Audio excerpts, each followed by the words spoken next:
Tiny and doll-like, her expression contradicted her delicacy.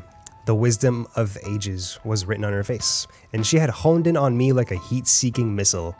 Despite the confusion of everything that was going on around her, she studied my face. So that's who you are, she seemed to communicate. What kept you? Oh God, I prayed. Help me look at the others. She can't be the one. How could they give me something so exquisite? This is AMI Audiobook Review. I'm your host, Jacob Szymanski, with Ramya. I'm with Ed Rams. That was a quote I pulled from a book we want to feature today.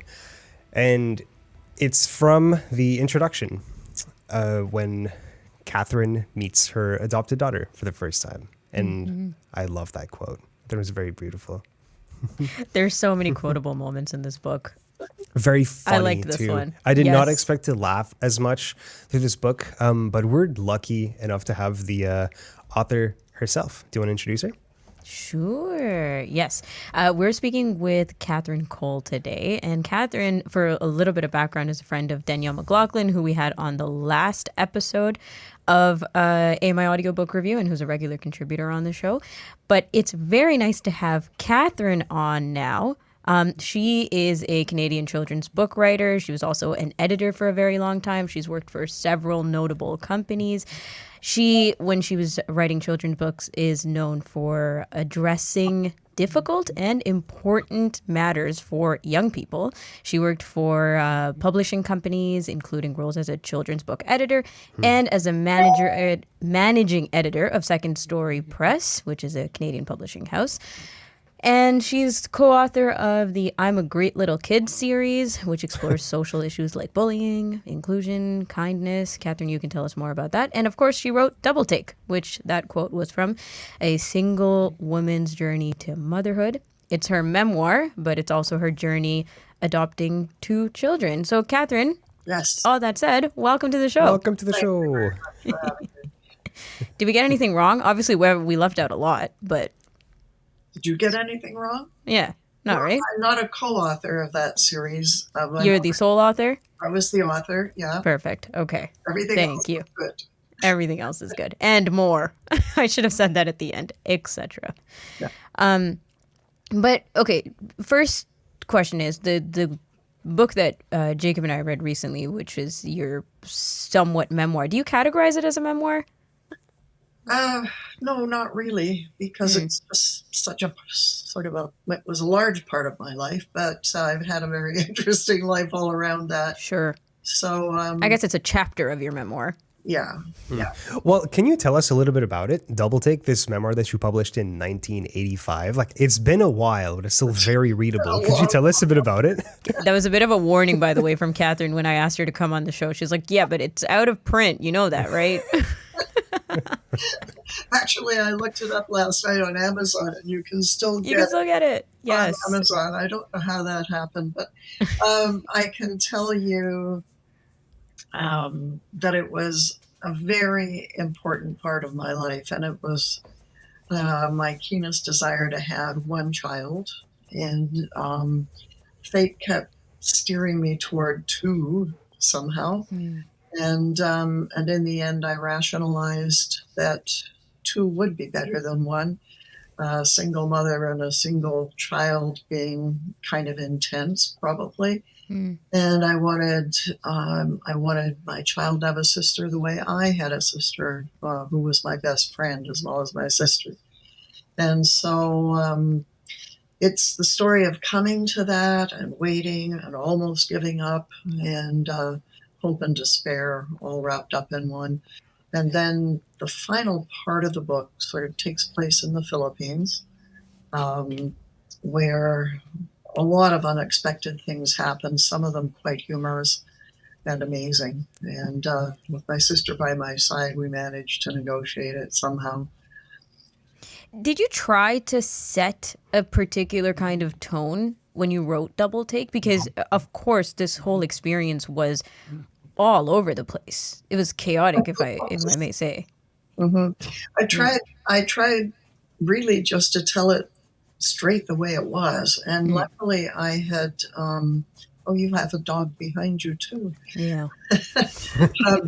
Luckily I had kept notes on steps and things I had to do. I used to walk around with kind of a diary book, writing things and appointments into it. So when I started to tell this story, I really didn't have to do much to structure it because I had my own memory, but I had all the notes and appointments and people involved. And so I really told it consecutively. And did I have a tone? No, but I wanted to take the reader along with me and go through the initial hope and expectations to the sort of gradual losing hope and expectations to then suddenly finding myself with two little girls. And so the tone was really just to tell the truth about the whole story. Right.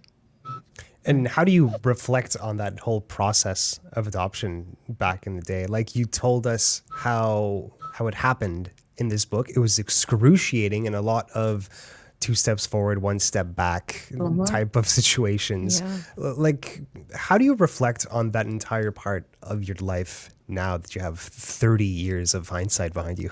Well, I'm glad I stuck it through, but there were days when I wanted to stop, um, and would have stopped, I think, had I known what still lay ahead half the time.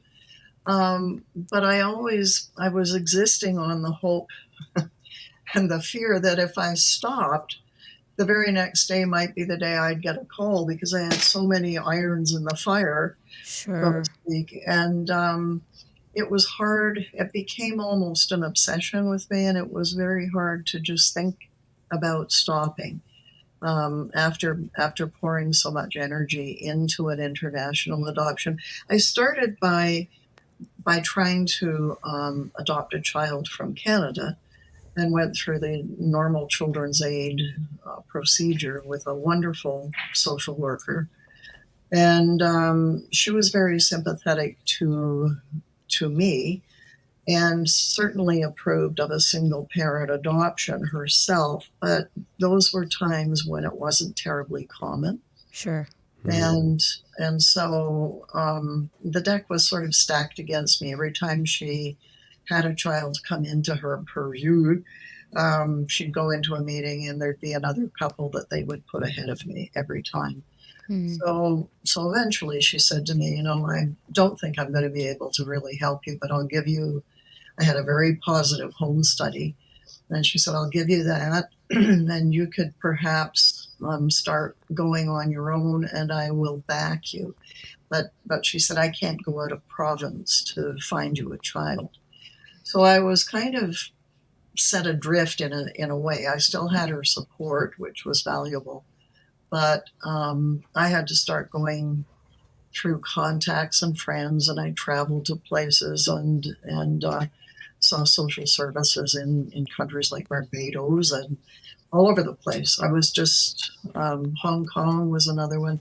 Any country that had some kind of British background or tie had a legal system similar to ours, Okay. which helped to sort of expedite things. Have you kept in touch with the adoption process for other Canadians now and kind of known what you went through versus what people go through today? In fact, the social worker that I had has received the Order of Canada and accomplished many wonderful things in terms of writing the rules for international adoption.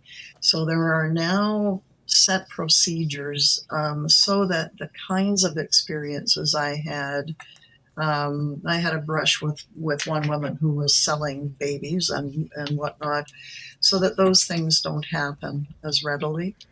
And so now there are rules to follow that there weren't in place before. Can you touch on that a little bit? The woman that was selling babies, because that was a fascinating part of the book, but just for the people who didn't read it. Terrifying a little. It was terrifying. Yeah. And it was heartbreaking because she promised so much and then it all started to fall apart. But I had a friend who was living in India, And in fact, she was working at Mother Teresa's home for homeless children.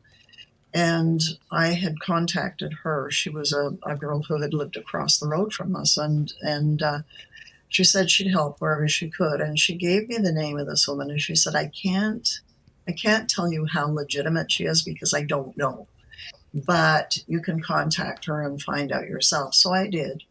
And she said she was, in fact, coming to Canada in the following month to see an adoption agency here, and she would make time for me. So that was great. I, though, called the adoption agency that she told me she was going to see, and they said, we don't have an appointment with her. And if she's coming to see us, we won't see her. Should have been my first clue, but anyway, we at that point had an appointment, and I met her for lunch. I drove out of town to do that, and met her for lunch, and she said she had a little girl that she could put my name on. And the thing is, I had to take her brother as well, and her brother had a tubercular spine and was going to die. He was terminal. So I had to accept both of these children. And when I demurred a little bit, she said, well, there's insurance money. And I can insure a healthy baby if you'll pay the insurance money up front. So again, I demurred, and she started to get somewhat cold. And I said, I needed to check things out and to think about it. By the end of the lunch, it was quite clear that she was coming by these children dishonestly. Right. And God knows how, but I went away saying I'll think about it, but I was heartbroken because really she was a completely unethical person. She wanted to look in shops afterwards and have me buy things for her daughter, and it just went on and on and on. So it turned out to be a bad lead, but it was one I had been hopeful about. There were several other things. I did go to Barbados. Yeah. And I went to the social services there, and they said they had a newborn baby who had just come into their care because the mother was single and couldn't support her. And did I want to come and see her, which I did, of course, and I held her, and my family was with me, and we were just thrilled. She was a gorgeous baby. And just as we were leaving, I had a friend in Barbados who was a well-known pediatrician.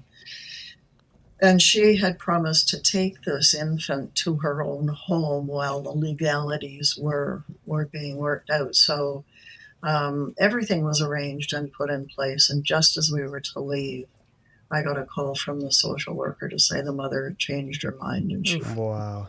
the baby after all. It's disappointment after disappointment. Oh, right? it was horrible. Yeah, That's the majority of the journey. One. Yeah. Because, when I got home and developed film, which you used to do in those days, there was this beautiful, beautiful little girl. And we didn't even have time to phone my sister and tell her it had fallen through. When we got home, she had a little crib set up with a teddy bear and everything else. And it was pretty sad. But my dad, who was always kind of the rock of the family, he took me in his arms and he said, don't worry, you keep that crib, it's going to happen. And sure enough, it did. Faith, just absolute faith. No. Your family was very supportive through your journey. Yes, they were. Yeah. They had adopted a boy when I was 21. They were 55 and 56. And he was a biracial child. And he has become my brother. We're very close. And so, they were hardly in a position to say, oh, we don't think you should do that. Because I supported them pretty royally in that too.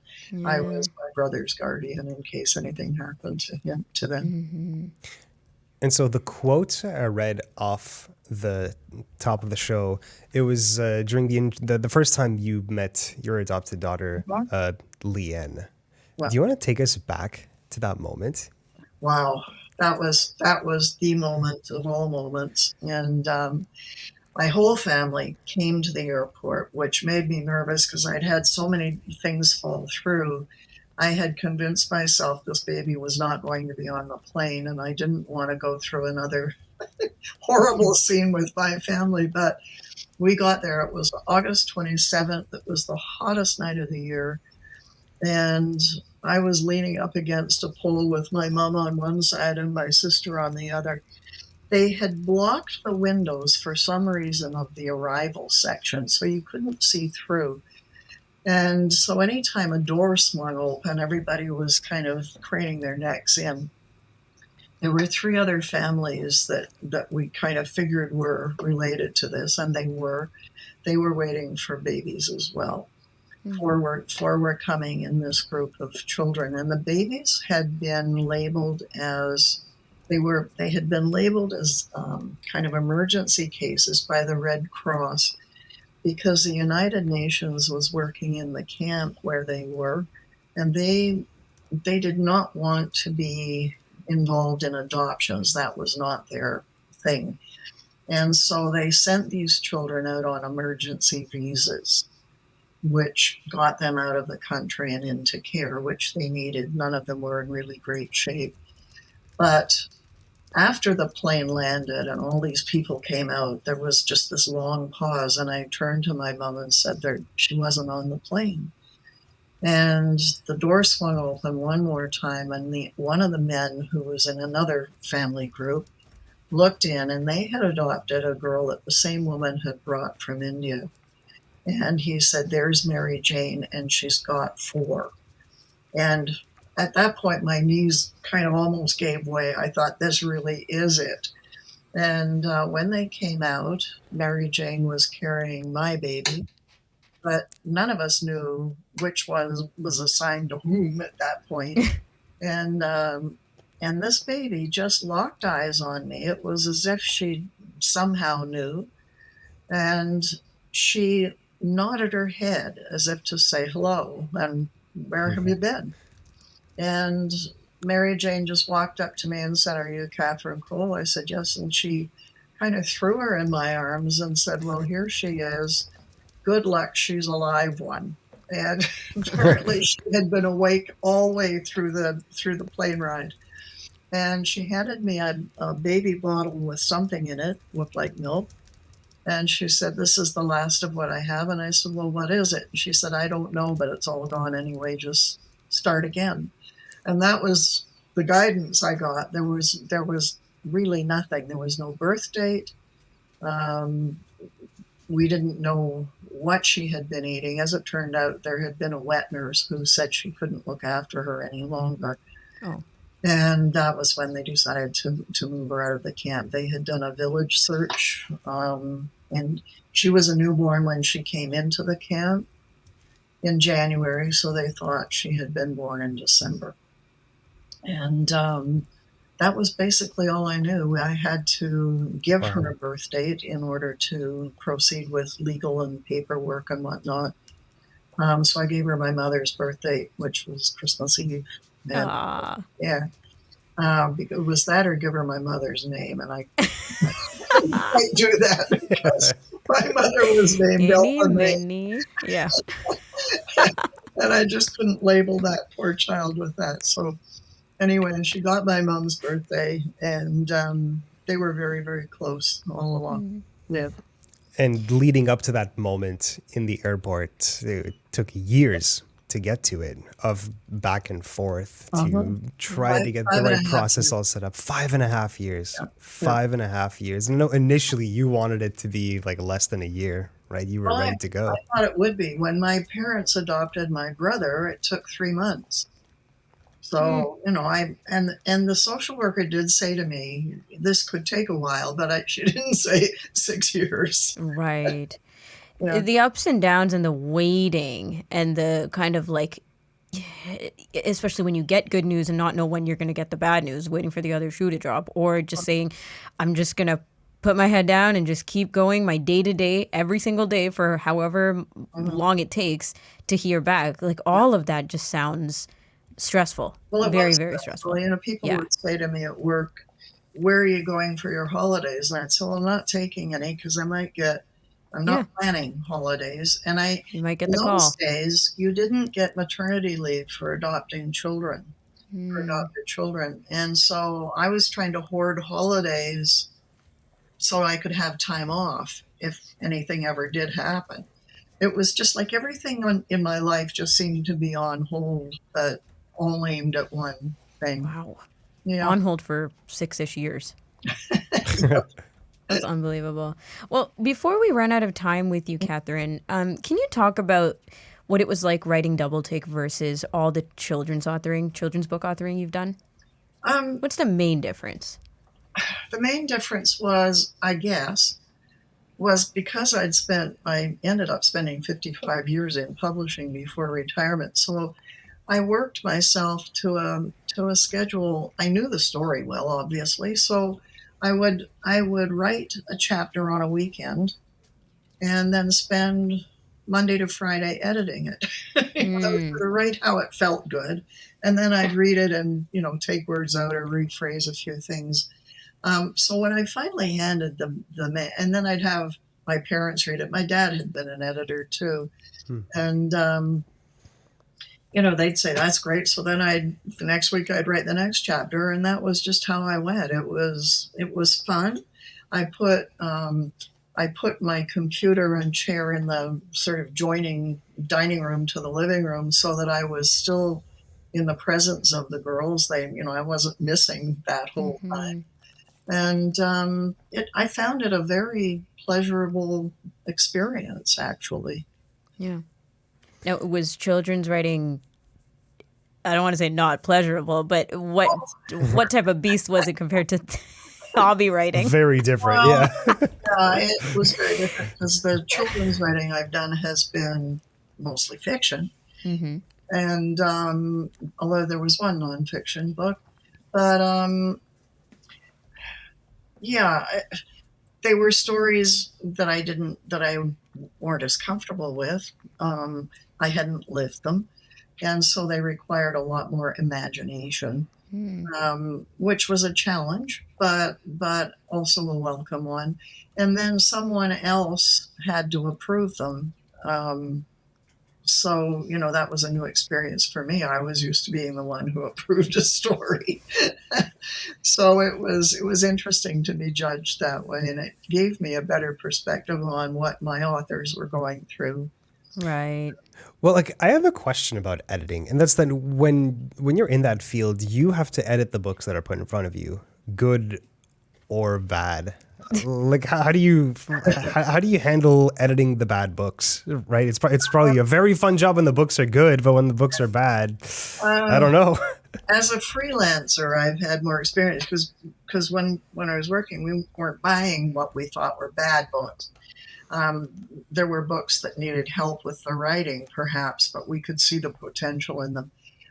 As a freelancer, I've seen and worked on more manuscripts that are a little bit more questionable, but I've made them as good as I can make them and worked with the authors. Um, it's a different approach because I haven't signed the contract for that book and I'm not responsible for what happens, but I can help somebody make their work as good as it can be. Hmm. And It, so it that's gratifying too. it must be a job that takes a lot of interpersonal skills as well, because to tell an author, no, this part's no good, I don't understand this, that's Um, fine, but you need to change this. Like you You're kind working of with have a to lot of put your ego ego. aside, right? Yeah. Yeah. Before I start on anything, I give them what we call a substantive edit. And that can address anything from timelines to arcs in action, to maybe too many characters or a character that could be combined with another character so that there aren't too, and especially in children's books, you don't Hmm. want to overwhelm kids with too many names and too many people. So I've gotten very used to doing that. And usually, when I give them that kind of structural information, um, writers are very grateful for it and can sort of see the point. And so, I before I really do anything, I gain their trust with, here's an overview. Do you want me to go ahead? So they know what to expect. Interesting. So I could see why it would be frustrating for an author for the editor to come in and say, "Oh, use this word instead of that one." Like really Yeah, being without all, nitpicky, but yeah. a substantiative edit, I think is what you called it, is more big picture, structural. Like, Like, what do you scrap include? that. Yeah, yeah, exactly. Right. Like, is this literally like a point form document? Like, you're not actually editing the book itself; it's more notes on the book as a whole. I'm curious. Right. On the manuscript. Yeah. Ah, okay, Mhm. okay. Yeah. I mean, we could talk about your editing days for a really long time because we still haven't heard about the worst of it. But but I did want to ask you about your creative side because you were illustrating, you were drawing for a very long time. You were part of the nitty gritty of illustration as well when you worked at Scholastic for what was it, a decade or more? 20 years. 20 years. Mhm. And you got to work with so much of the back end of it, which is very different from now, the digital world. So, is there anything about that that you miss? I really miss the hands-on stuff. I mean, people design now with computers and illustrate with computers, and there's nothing wrong with that if they know the basics. And if they have learned design principles and know what works and what doesn't work. But unfortunately, often people just get the tools in their hands and call themselves designers or illustrators. So they also could use help. But yeah, the early days in publishing, there were no computers at all. And editing was all done by hand and symbols, and typesetting was sent out to be set. So you had to know that whatever measurements and size of type you gave the typesetter was going to fit a specific space. And if it didn't, you'd have to cut it all apart with your X-Acto knife and fit it all in somehow. Well, Wow. that's analog. And, Yeah. what we used to call paste ups was how we prepared the artwork for the printing process, which literally, if the work was in color, literally separated 5 levels of color. And we had yellow, cyan, magenta, and black. Sorry, it was 4 levels. And we would do overlays for each of those colors and mechanically give instructions to the people at the printing press. And so all of those things give you a far better idea of where the digital world is coming from and how you can manipulate that better. And without that, I think people lose the richness. They don't even know what the terms mean or where they have come from. The word kerning and whatnot comes from hot metal type and the space that you put in between letters as well as between words. People don't even bother with that anymore, but they should. You just pick a font and a color, and that's And that. put it all together. But where you notice the faults is in display type or in titles quite often. If you turn them upside down, you'll see where kerning and spacing of letters might have been helpful. For instance, if you have an A and an O together in a word, you've got a lot of space in between the foot of that A and the O. If you use ILLI in words like illegitimate or something, you've got no space in between anything. So if you turn it upside down, you suddenly see these huge gaps. Right. And even out. And whether you know it or not, that helps the person read the word from far away. Right. It's not just an aesthetic thing. It's to make it more intelligible, easier to read, Absolutely. right? It's that's the art of font creation, right? It's like that's And if you deep. know your fonts, you'll know certain ones are easier, for instance, for children to read because Yes. what you call the X height, which is the height of the letter X in lowercase, can vary greatly with different typefaces. Some of them have large X heights and some of them have very low ones. The low ones are hard for kids to read. Serif type is easier for children than sans serif. So, you need to have that knowledge. And sorry, the cat's here. I graduated from OCA and thought I was going to be in the art end of it forever. But as it turned out, I ended up doing both. Everywhere. You ended up doing a lot. Everywhere. Kathryn, I want to thank you so much. We're all out of time, but I want to tell everyone to go and, if they can find it, listen to a Double Take. It was a fantastic memoir. I recommend it for Thank you. everyone. Can I just say one thing? Yeah. Yes, of I course. want to thank Danielle McLaughlin for reading the book, because she did a wonderful job. Absolutely. Yes. The audiobook is available through our friends at PAL Reading Services. So if you reach out to us for AMI audiobook review, we can hook you up with the audio. Yeah, you can send us an email at feedback@ami.ca and we can hook you up with that audiobook. There you go. That'll make it a little easier to find, even though it's 35 years out of print. Kathryn, thank you so much. We'd love to have you on again. Have a good one. Thanks very much for having me. Bye-bye. That was Kathryn Cole. She's the author of Double Take, a single woman's journey to motherhood. That's all the time we have for this edition of AMI Audiobook Review. You can find us on YouTube or wherever you listen to podcasts. We also air on AMI Audio every Saturday and Sunday at 1 p.m. Eastern. Ramya, thank you so much. I was Jacob Szymanski. Have a good one.